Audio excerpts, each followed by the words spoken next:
என்னையா இவ்ளோ பெரிய பார்சலா இருக்கு? எனக்கு என்ன மேடம் தெரியும், நீங்களே ஓபன் பண்ணி பாருங்க. நீயே ஓபன் பண்ணு.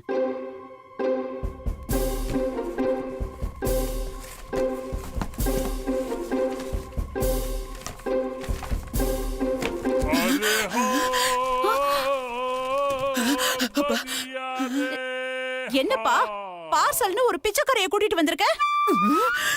முதல்ல இத வீட்ல இருந்து டிஸ்போஸ் பண்ணு. ஒரே பேட் ஸ்மெல். அம்மா பாத்தியா, அதே பிச்சைக்காரி தான். நான் சொன்னேன்ல முதல்ல கூட்டிட்டு போ. அம்மாடி சுபத்ரா, எவ்வளவு தைரியம் இருந்தா என் பேரை சொல்லி கூப்பிடுவ? அடியே உன்னை பெத்தவடி நானு.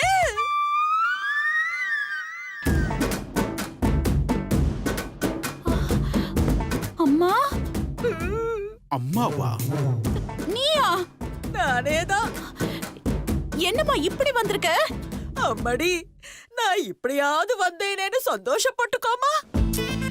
என்னமாச்சு? நான் தான் அப்பவே சொன்னேனே, அந்த 3 idiots என்ன கடத்திடுவானுங்கன்னு. ஐயோ, நீ ஏன் அவங்க கடத்துற மாதிரி நடந்துக்கிற?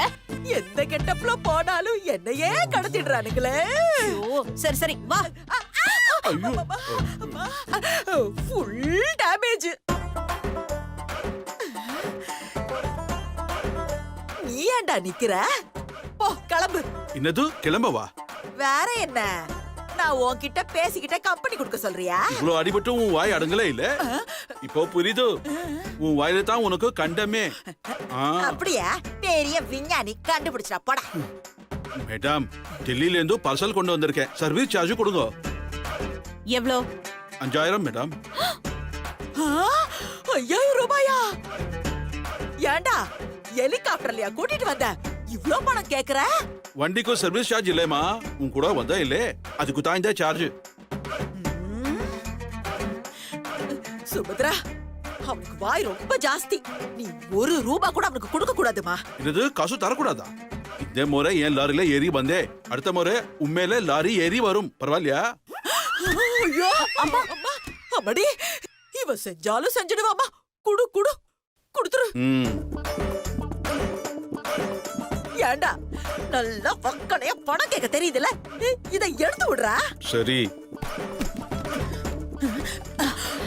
அப்பா அப்பா அப்பாடா. அம்மாடி, போனா போட்டோம், அவனுக்கு ஒரு 50 ரூபாய் கொடுமா. என்னது 50? ஏண்டா எவ்வளவு கேக்குற பின்ன? சரி இருப்பா, நான் கொண்டு வரேன். என் பொண்ணு தாராள மனசுள்ளவ. எப்படியும் மேக்ஸிமம் ஒரு 100 ரூபாய் கொடுப்பா. வாங்கிட்டு போயிடு. 100 ரூபாயா? அம்மா தாயே, அந்த 100 ரூபாய் வேணா, ஒன்னும் வேணா. முதல்ல இந்த 100 ரூபாய்க்கு சோப்பு வாங்கி குளிங்க, நாத்தம் தாங்கலே. நீ கொடுத்து வச்சது அவ்வளவுதான். போ. அம்மா இங்க வா. இதோ வரம்மா.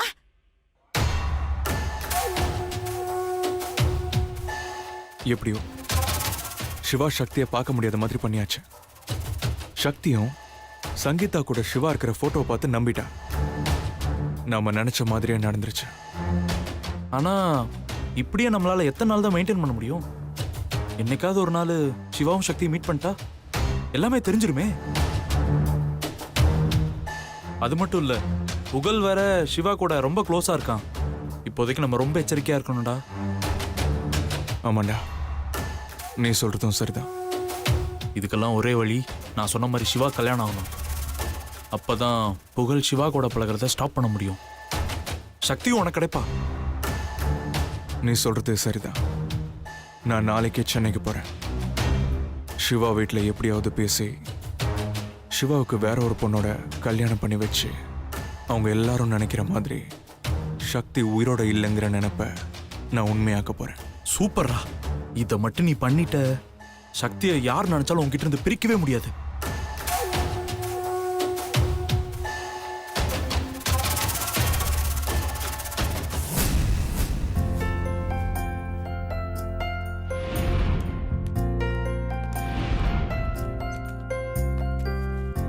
ரன்வீர் சார், நானும் கிளம்புறேன்.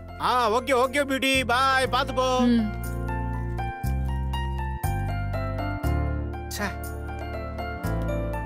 ஆபீஸ்ல எல்லா ஸ்டாஃபும் போயிட்டாங்க, பாஸ் மட்டும் கிளம்பவே மாட்டாரு.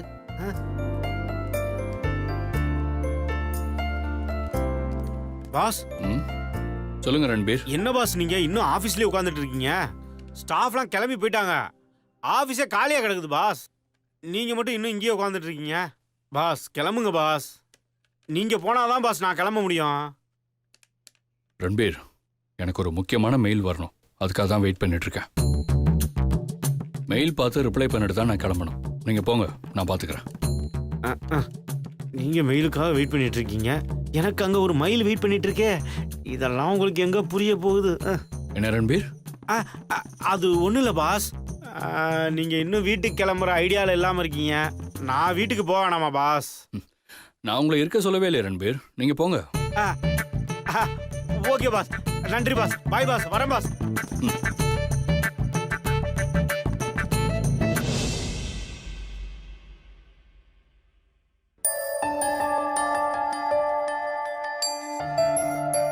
மில்கி மேன் டெல்லிக்கு வந்தாருன்னா நான் மில்கி மேனையும் அம்மாவையும் மீட் பண்ண வச்சிடலான்னு நினச்சேன். ஆனால் அதுவும் நடக்காமல் போச்சு. அம்மாவை மில்கி மேன் பார்க்கலன்னா எப்படி கல்யாணம் பண்ணிப்பாங்க? இப்போ எப்படி அம்மாவையும் மில்கி மேனையும் மீட் பண்ண வைக்கிறது? ஐடியா, பேசாமல் மில்கி மேனுக்கு வீடியோ கால் பண்ணி அம்மாவை பேச வச்சிடலாம்.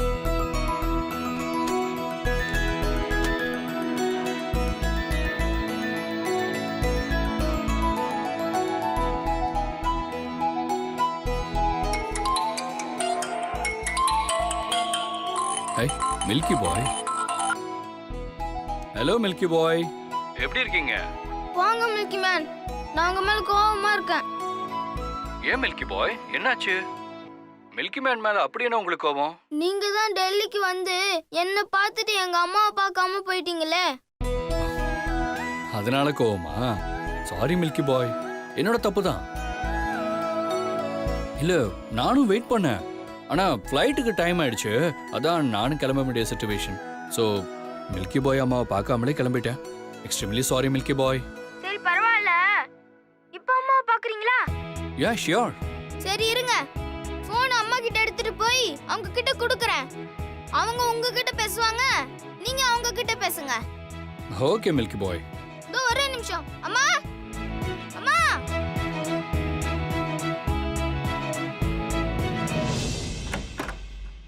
அம்மா அம்மா, மில்கி மேன் ஒரு நிமிஷம் இருங்க, அம்மா ரூம்ல இல்ல, நான் கீழே போய் பார்க்கறேன். சரி மில்கி பாய். அம்மா அம்மா,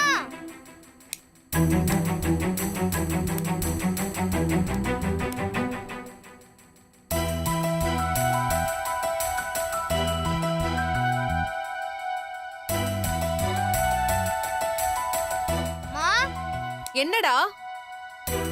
அம்மா எங்கம்மா இருக்கீங்க? கிச்சன்ல இருக்கேன் புகழ், வா.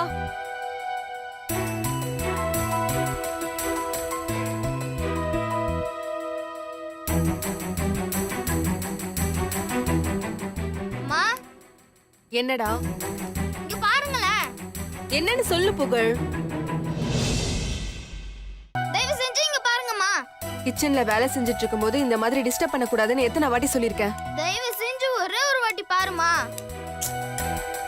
என்னடா? ஒரு முறை இந்த போனை பாருங்கம்மா. புகழ் சொன்னா கேளு புகழ்.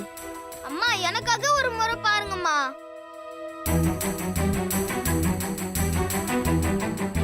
இந்தாங்கம்மா பாருங்கம்மா.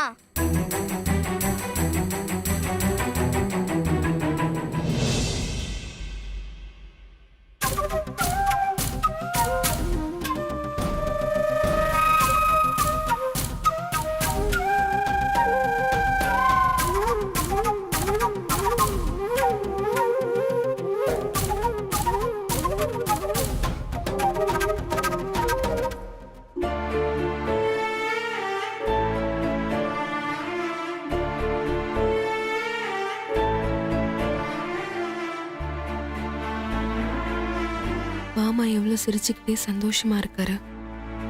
அவரோட சந்தோஷத்துக்கு எப்பவும் நான் தடையா இருக்க மாட்டேன்.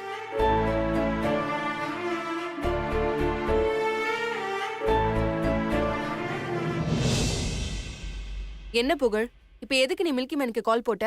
அவர் தாம்மா உன்னை பார்க்கணும்னு சொன்னாரு. போய் வேற சொல்ல ஆரம்பிச்சிட்டியா?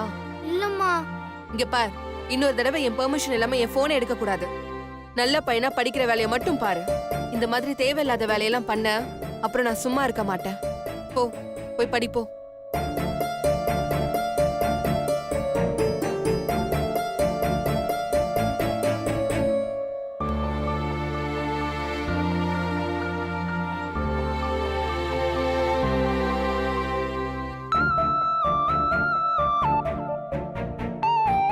அச்சோ, ஃபோன் கட் ஆயிடுச்சு.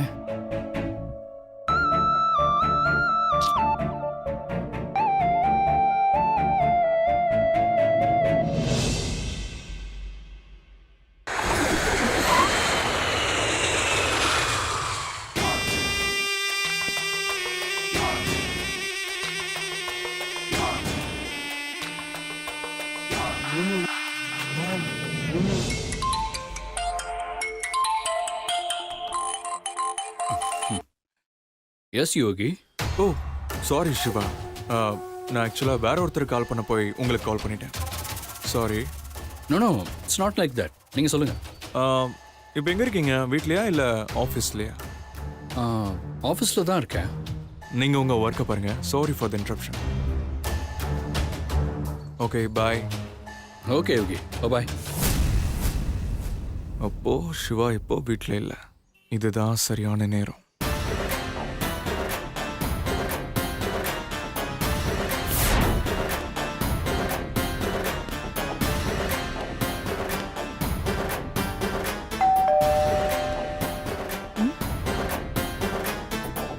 யாரு?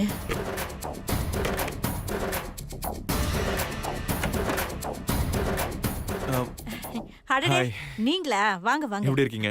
நான் நல்லா இருக்கேன். என் ஆசீர்வாதம் பண்ணுங்க. நல்லா இருப்பா. நீ என்னப்பா எப்ப பார்த்தாலும் கால்ல விழுந்துகிட்டு? வயசுல பெரியவங்க காலில் விழுந்து ஆசீர்வாதம் வாங்கினா கோடி புண்ணியம்னு எங்க அம்மா அடிக்கடி சொல்லுவாங்க. உங்க அம்மா உங்களை ரொம்ப நல்லா வளர்த்துருக்காங்க தம்பி. Thanks aunty.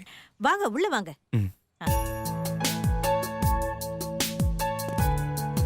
மீனாட்சி, வாங்க தம்பி, உட்காருங்க. ஹாய், வாங்க. எப்படி இருக்கீங்க? நல்லா இருக்கேன். நீங்க எப்படி இருக்கீங்க? உட்காருங்க. ஹாய் மித்ரா, எப்படி இருக்கீங்க? I'm fine, uncle. இந்தாங்க உங்களுக்கு என்னோட gift. Thank you, uncle. Mummy, gift கொடுத்த அங்கிளுக்கு ஸ்ட்ராங்கா ஒரு காபி போட்டு கொடுங்க. ஏ ஜாலி.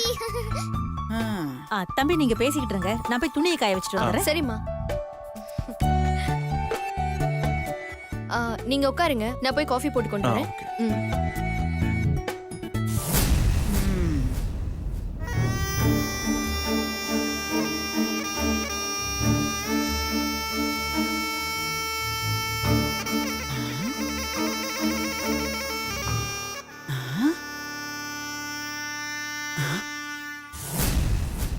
சீக்கிரமா இந்த வீட்ல இருந்து இந்த போட்டோவை தூக்குறேன்.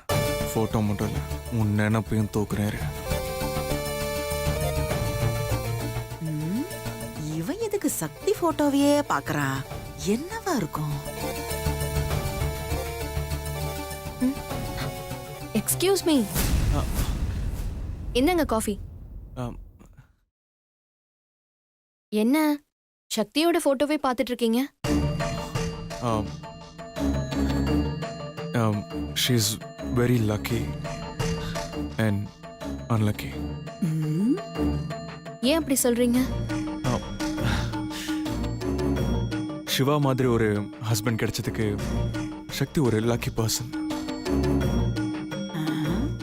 ஆனா அந்த ஹஸ்பண்டோட வாழ முடியாம போனதுனால அவங்க அன்லக்கி பர்சன் தானே.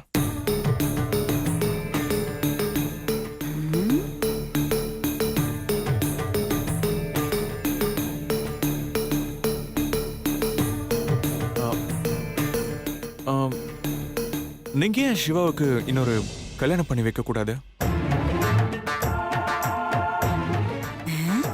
என்ன இவன் சிவாவுக்கு இன்னொரு கல்யாணம் பண்ணி வைக்கிறத பத்தி எல்லாம் பேசுறான்? நான் ஏதாவது தப்பா சொல்லியிருந்தா மன்னிச்சுக்கங்க. சச்சே, அப்படிலாம் ஒண்ணும் இல்லைங்க. நானே ஏற்கனவே இதை பத்தி அவர்கிட்ட பேசியிருக்கேன். ஆனா அவர் இன்னொரு கல்யாணத்துல விருப்பம் இல்லைன்னு சொல்லிட்டாரு.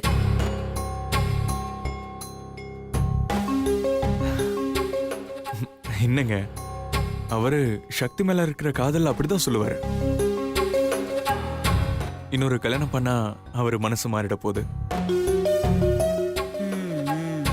அப்படியே அவரு சக்தியை லவ் பண்ணாலும் வர்ற பொண்ணு அதை கண்டிப்பா ஏத்துப்பா. ம்.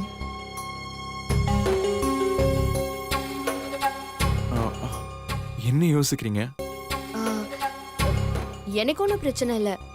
ஆனா வீட்ல பெரியவங்க கிட்ட கேட்கணும்ல. வேணா பெரியவங்க கிட்ட நான் பர்மிஷன் கேட்டுக்கிறேன். அவங்க எல்லாரும் சம்மதம் சொன்னா உங்களுக்கு ஓகேவா? எனக்கு ஓகே தான். என்ன இவ ஓகே சொல்றா? சுந்தருக்கு என்னோட முடிவு தான் அவரோட முடிவும். சொல்ல போனா சிவாக்கு இன்னொரு கல்யாணம் பண்ணணும்னு அவரு தான் அடிக்கடி சொல்லிக்கிட்டே இருப்பாரு. அப்போ ஓகே, நீங்க கவலையை விடுங்க. பெரியவங்க கிட்ட நான் இப்பவே பேசுறேன். ம்.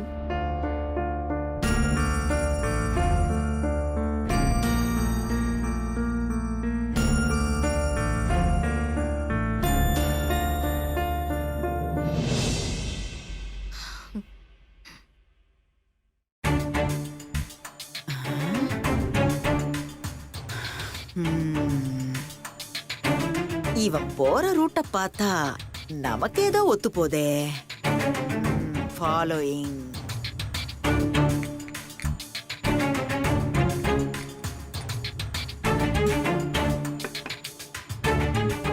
வாங்க தம்பி உட்காருங்க. என்ன மேல வந்துட்டீங்க நீங்க? காஃபி சாப்பிட்டீங்களா? சாப்பிட்டேன் ஆண்டி. ஆண்டி என்ன பண்ணிட்டு இருக்கீங்க? நவதானியம் எல்லாம் காய வச்சேன். அதையெல்லாம் எடுத்து டப்பால போட்டு வைக்கிறேன். அப்படின்னா அது பிள்ளைங்க ஹெல்த்தியா இருக்கிறதுக்காக நாமளே தயார் பண்ற ஒரு சத்து மாவு. ஓ, ஹோம்மேட் ஃபுட்டா? அப்படின்னா அப்படின்னா காலையில எந்திச்சு பிரேக்ஃபாஸ்ட் சாப்பிட்றதான்னு கேட்டேன். இது காலையில சாப்பிடுறது கிடையாது, குடிக்கிறது. இந்த கூழ் மாதிரி. ஓ, இது கொஞ்சம் வித்தியாசமா இருக்கு. நீங்க இத குடிச்சதே இல்லையா? இல்ல ஆண்டி. ஆண்டி, இதெல்லாம் நீங்க வீட்டு வேலைக்காரங்க கிட்ட சொன்னா அவங்களே செஞ்சு கொடுத்துருவாங்களே. நீங்க ஏன் இப்படி உட்காந்து ஸ்ட்ரெயின் பண்ணிட்டு இருக்கீங்க? நான் ஸ்ட்ரெயின் பண்ணலனா என் பசங்களுக்கு என் கை பக்குவமே தெரியாம போயிடும். இப்படி நாம ஸ்ட்ரெயின் பண்ணக்கூடாதுன்னு நினைச்சு எல்லா வேலைங்களுக்கும் ஆள் வைக்கிறதுனால தான் நாம நம்ம பாரம்பரிய உணவை சாப்பிடாம எதையோ சாப்பிட்டுக்கிட்டு இருக்கோம். நமக்கு என்ன தேவையோ அத அந்தந்த காலகட்டத்துல நாமளே செஞ்சுக்கணும் தம்பி. அப்பதான் நாம ஆரோக்கியமா இருக்க முடியும். அப்போ நீங்க எல்லாத்தையுமே அந்தந்த காலகட்டத்துல இருந்து கரெக்டா செஞ்சுட்டு இருக்கீங்க? இல்ல, நீங்க காலகாலத்துல செய்ய வேண்டியது செய்யலையே.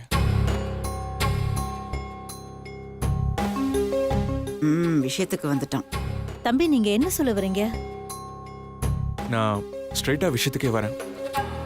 நீங்க சிவாவுக்கு என்ன முறை வேணும்? அவர் முறையில எனக்கு மருமகனா இருந்தாலும் எனக்கு அவர் மகன் மாதிரி தான். அவர் உங்க மகனே வச்சுப்போம். உங்க மகன் தன்னோட மனைவி இழந்துட்டு இருந்தா கடைசி வரைக்கும் அவரு தனியாவே இருக்கட்டும்னு விட்டுருவீங்களா?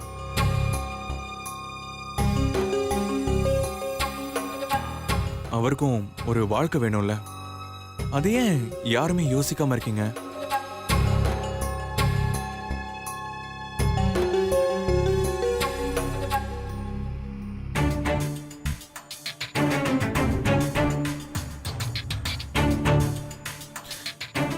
ஆண்டி, இப்போவும் ஒன்னும் குறைஞ்சு போயிடல. அவருக்கு ஒரு நல்ல பொண்ணா பார்த்து கல்யாணம் பண்ணி வச்சிடலாம். நீங்க என்ன சொல்றீங்க?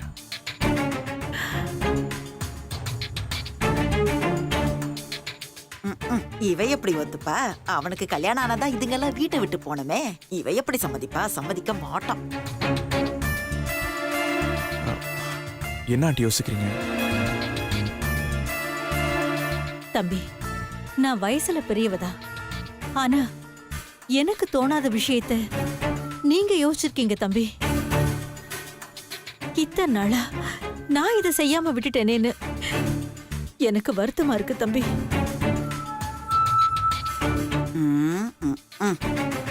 சிவா மாப்பிள்ளைக்கு கல்யாணம் பண்றதுல எனக்கு முழு சம்மதம் தம்பி. இவ எப்படி சாதாரணமா இப்படி பொசுக்குன்னு ஒத்துக்கிட்டா?